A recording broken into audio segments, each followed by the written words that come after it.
perspective of the society, right?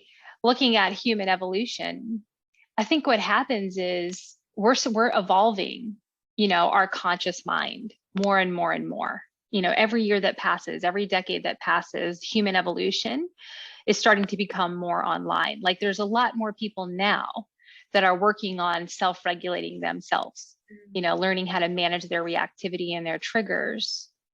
And there are a lot more couples now, for example, that are working at the conscious level, becoming conscious lovers, what I call conscious and sacred partners, right?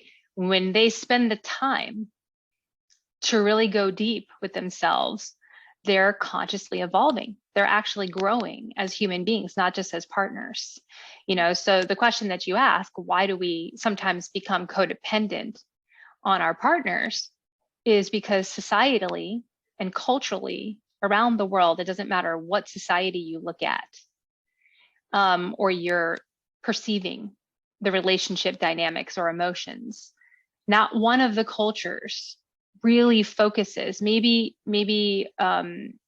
the Japanese culture a little bit more so in terms of the meditation process, but it's not necessarily the culture as a whole. It just depends on what you're talking about. But the rest of the world has a lot of emotional evolution to have been done, because psychology, coaches, all those things weren't really popular 40 years ago. I mean, we're talking the only person that might have been remotely popular, and every single person in the world that's in their 50s or 60s will be like, Tony Robbins, you know what I mean? Like, those big guys, in the personal growth world that made it back then, that made their living off of that back then. But it wasn't really socially acceptable to figure out how to manage your emotions, to work on your triggers, to do a self-analysis or a self-reflection. So what I'm saying is that most of us are raised in families where they don't know how to manage their emotions. Some of them don't even talk about their emotions. Some family systems don't talk about emotions.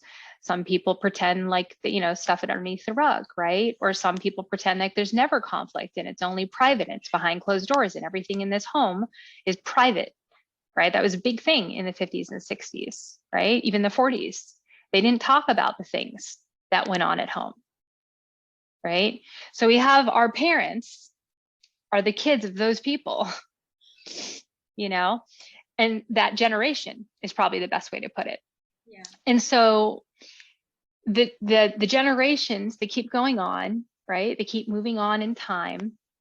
And then eventually what happens is we're seeing a difference, right? After each decade, each new generation, we're starting to see a difference.